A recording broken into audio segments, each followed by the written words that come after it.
Hi there, it's LJ here from Wildcat Fitness, and I am back for part 2 of my So You Want to Be a Personal Trainer video series. Hopefully you by now have watched the first video that I recorded earlier on this week, which gave some background into my story, how I got where I am now, why I decided to set up a personal training business, how I set it up, and kind of what I do now on a day-to-day basis. And just thank you to everybody who has either in person kind of stopped me and said they enjoyed it, or sent me Snapchats or Instagram messages, or had some really, really lovely feedback on it. And actually one of the things that I took from it was that a lot of people out there who are kind of in the fitness scene, I sort of hate using that word, but it kind of fits. A lot of people, do have the thoughts of, oh, I'd love to work in fitness full time, or I'd love to be a personal trainer, but just haven't got a clue really where to start with that. So I'm really pleased that I'm able to share my experience and my story, and that it is helping some of you. So if you enjoyed my last video and told me as much, thank you very much. It does mean a lot. So I thought I would therefore kind of continue and record another video, and possibly what I should have said in the first video, but certainly I will say it now, is that these videos are very personal. They're very much like my story, my experience, what has worked for me. But I am by no means saying this is the only way, this is the best way, or you have to do it like this. I'm just saying this has what has worked for me, and it has worked for me, so I can only share my opinion of that. You might watch these videos and think, well, I don't want to do that, I want to do it like this. So you know what, awesome, I totally respect that, and I truly, truly hope that it works out for you, and chances are it will. In the world, there are probably millions of personal trainers, but there are tens of thousands of personal trainers in London, the majority of whom are successful and make a good living from this. Some of them do similar things to me, some of them do completely different things to me, but they're out there, they're doing their thing, and it's working for them. So I'm not saying this is the secret to getting clients, or this is the secret to being a great personal trainer. I'm just saying this has worked for me. I'm passing on my advice. I really hope it's helpful. If you want advice on anything else, just ask me. So that's kind of where I'm at with these videos and what I'm hoping to provide by recording them. So following on from something that I just touched on there, I thought in this second video, because actually this is a question that has already come up a couple of times from a couple of people. Are we going to get interrupted by a cat again? No, she's just turning around. Is how do you get clients? And to be honest, I think that's a pretty fair question. If you're thinking about being a personal trainer, you need some clients to be able to do it. Before I started, or when I was thinking of starting to become a full-time personal trainer, I presumed that a lot of my clients would come from my group fitness classes, as in people that I was teaching on a week-by-week basis. I thought, oh, as soon as they know that I'm doing PT, I'm sure I'll already have kind of a good half a dozen or whatever clients kind of ready to go. That's, for whatever reason, I just presumed that would be the case, and it wasn't. So over the years that I have been a PT, the number of people who I've ended up training one-on-one as a client that have come directly from my group fitness classes has been less than 5. I think it's 3. So in 3.5 years of, some weeks doing like 35 hours plus of personal training, that's not a very high number. So again, it's not to say that, if you are a group fitness instructor, or you want to kind of bridge the gap from going from like a corporate office job to full-time one-to-one personal training, that doing kind of group fitness instructing in the middle, it isn't a good thing to do. It's worked brilliantly for me, and it helped get my confidence up, and I got to see a lot of gym environments, so on and so forth. But it hasn't necessarily helped in gaining clients. Maybe it has helped me become a better personal trainer, in the way that I train, and dealing with lots of groups of people, and helping for people to adapt things, for injuries or pregnancies or whatever. But it hasn't meant that I've kind of had a ready-made client base. So how did I get my clients, and how do I get my clients? For me, and as I say, a lot of people don't operate like this, and I totally and utterly respect that. I can only share what's worked for me. So for me, the biggest source of client generation, lead generation, whatever you want to call it, has been my website, which I did spend quite a bit of time on before I started doing this full time. And so, in all honesty, my biggest piece of advice would be to have a really good website. You don't necessarily need to spend loads of money on this. It doesn't need to be like all bells and whistles and flash players and movies and blah blah blah. No, my website, if you go to wildcatfitness.co.uk, I actually think it's very simple. Being completely honest, it isn't as fancy as I'd maybe like it to be. It doesn't do a lot of the things that I would love it to do, but one thing that it does do is it generates a lot of inquiries, and it has resulted in probably 80 to 85% of my client base. So it's doing its job. So really, what else do you need it to do? Yeah, if it looks really sexy and it's really flashy, amazing. But you know what, if it's not getting you clients, it's not really, doing its job. So I think my website does its job. I built it myself. I used a preloaded kind of template, if you like. I use a service provider called Photium, but your Wix and your GoDaddy and your places like that, it's very similar to that. It's a ready-made template, and I just kind of drop the content in, and it does what it does. I didn't pay somebody loads of money to design it. I did spend quite a while on it because I'm a perfectionist, B, because I'd never built a website before, C, because I did actually want there to be a good amount of content on there. So I wanted to put like about me, who I was, my experience, where I train, my prices, client testimonials, that kind of stuff. Which you'd think would be kind of a basic for a personal training website. However, you'd be amazed at the number of emails that I get. Where do you train your clients? How much do you charge? Etc, etc, etc. It's all on the website, and the website has been designed very specifically to have all this information. However, never mind. So I recommend making sure you've got a really good website.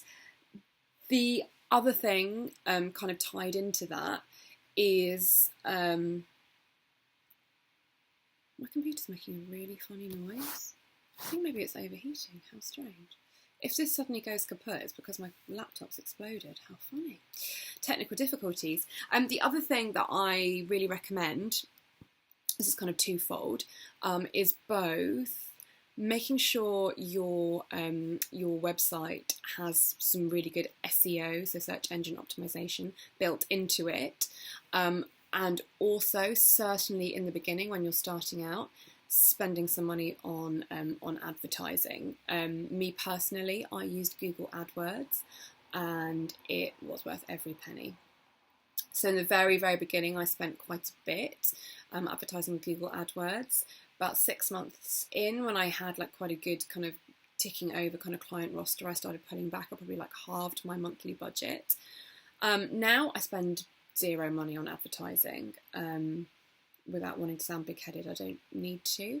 But also because my website is now well established, and the SEO is good, and a lot of people have been to it and searched for it and whatever. Just naturally now it comes up quite high in the Google search results, which is ultimately kind of what you really want. So when people are going onto Google and they're searching for personal trainer in Hammersmith or personal trainer in Shepherd's Bush or whatever it is, I'm coming up there in the top like 2-3 results. So people aren't having to go very far to find me. But that's the result of making sure my website was optimized for SEO, which again I did myself. And it kind of coming up high in search rankings previously, which Google's algorithms remember. But the reason for that was I was paying for that in the beginning.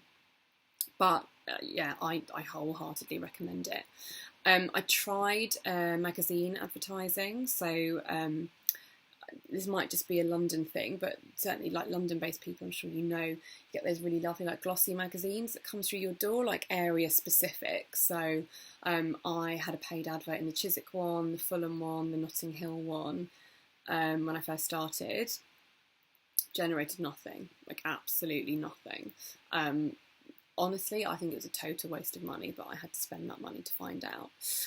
The other thing that I paid a little bit of money to do in the beginning, which I do think helped, I don't pay for now, is yell.com, so like the online yellow pages. The ironic thing is, obviously I'm quite old, so I remember the original yellow pages, but a lot of you guys who are young and maybe like thinking about becoming a personal trainer probably don't even know what yellow pages is. Anyway, it's like an online business directory. So I for the first kind of year, 18 months of my business, paid to have like a sponsored local listing. So I think I was like number 2 for like, again, like personal trainers in West London. And I know, you know, it did generate some inquiries. Also, it really helped with search ranking on Google. So that was a worthwhile thing to do. Again, I don't have it now. When I kind of refer to SEO, and I say like I did do mine myself, I basically went on Google, I read about how to do good SEO, I spoke to a couple of friends who ran their own businesses, and there's just, you know, like a few like quite simple tips and tricks. So things like making sure your photos are, when you save them, you call them something relevant to your website. So like my photos are called like female personal trainer, or personal trainer in Hammersmith, or West London personal training sessions, or whatever it is. But that, for example, that's just like one little trick, so that those kind of key phrases keep becoming associated with your website. So when people are searching for those, you're coming up. So it's a little bit labour intensive in the beginning, but it will kind of start to pay dividends once you're up and running. So, you know, if like the whole kind of technology thing really scares you, or you're like, I haven't got the time to do this, I need to be up and running like yesterday, then there are plenty of SEO experts out there who I'm sure you can pay and, you know, get their help. But I don't kind of think it needs to be like that technologically advanced. So I probably wouldn't recommend spending thousands on like an SEO expert, you know, to have you guaranteed #1 Google search ranking every time anybody looks for a personal trainer in London. Because that's the other thing, like for me personally, I wanted to be very area specific when I was coming up online with my website. If you just put personal trainer London is a pretty big place. I'm in West London. Do I really want people in Canary Wharf contacting me? No, because it's useless for both of us. So do be careful about just blanket putting yourself out there, because chances are you may become inundated with inquiries that you have no hope of fulfilling. So I guess just be quite smart in the beginning and think about how far you're willing to travel, how that's going to work, and then target that area that you want to go for. So online has been the biggest client generator for me. I have a business Facebook page, I have a business Twitter, I have kind of a business Instagram. It's kind of business/personal. My Instagram is a bit more of my brand and blogger type work, so it's not directly really related to my PT. I certainly haven't got any clients through Instagram. I've got a couple through Facebook and a couple through Twitter. So again, it's worthwhile doing. It's really time consuming, I'm not going to lie about that. So you probably have to weigh up whether you think it's going to benefit your business enough. Clients like when you've got it though. Most of my clients are on my Facebook or Twitter or Instagram, and it, you know, when people are researching, it's amazing, like the things that mean something to people, or they think, oh, this person's really professional, or I really trust them, or I feel like I know them, you know, before they even contact you. These are the kind of the thought processes that people sometimes go through. So social media profiles are really nice to have, I think. But like all things, so like with your website and with your adverts and with your social media, do it well. If you rush some nonsense website with like spelling mistakes and barely any information on there and whatever, honestly, people are only going to look at it once. They won't look at it again. They won't tell their friends to look at it. So spend some time. If you need to, spend some money, but get it right, because that first impression of you online, that is people's first impression of you, so make it a good one.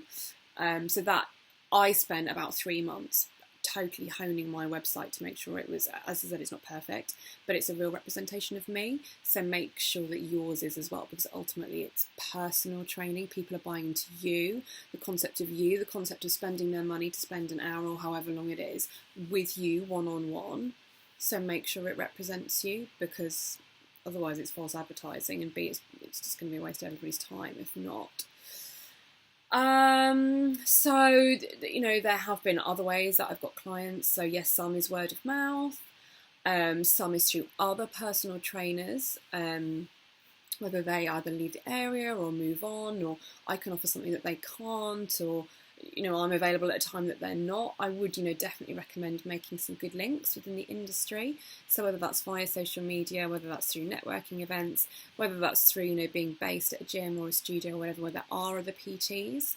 I think it's really important. Actually, this applies to any industry, but I do think it's important to have good working relationships and to know other people within the industry, because you also never know when they can help you.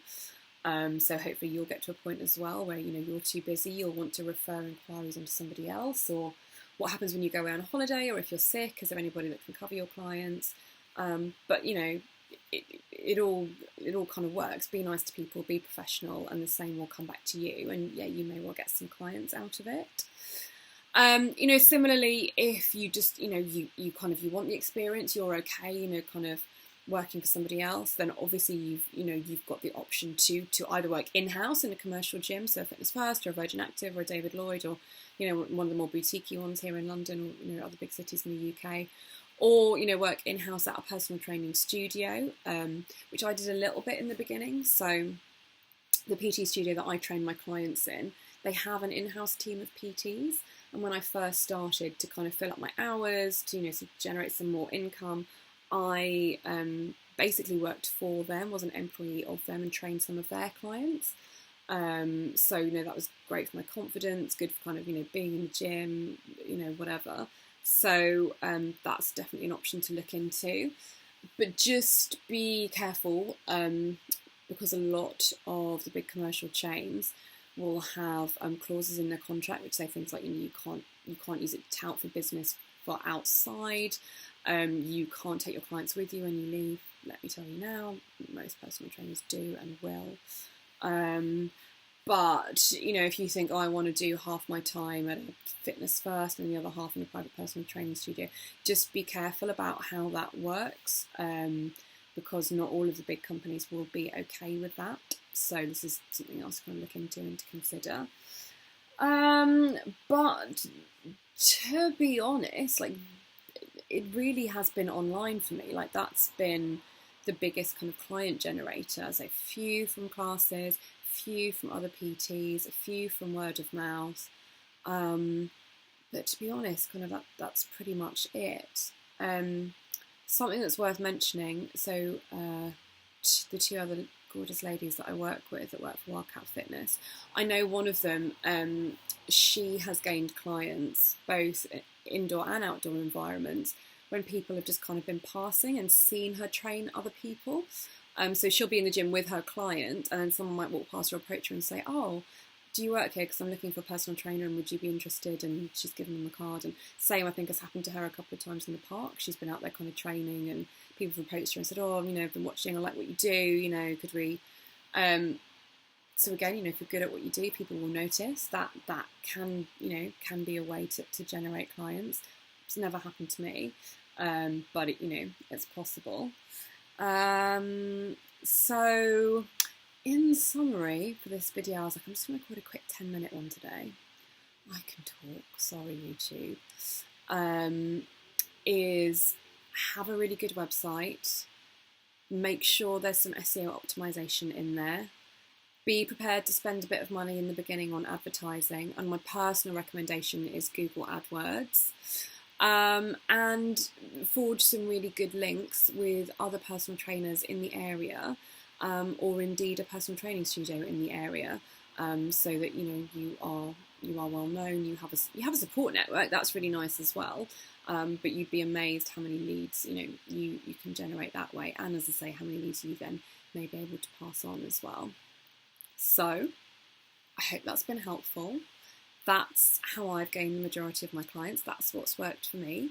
If you have any questions about any of this, if you have any questions that you would like me to record a future video on as well, please ask me. Please leave a comment. All my social links are below.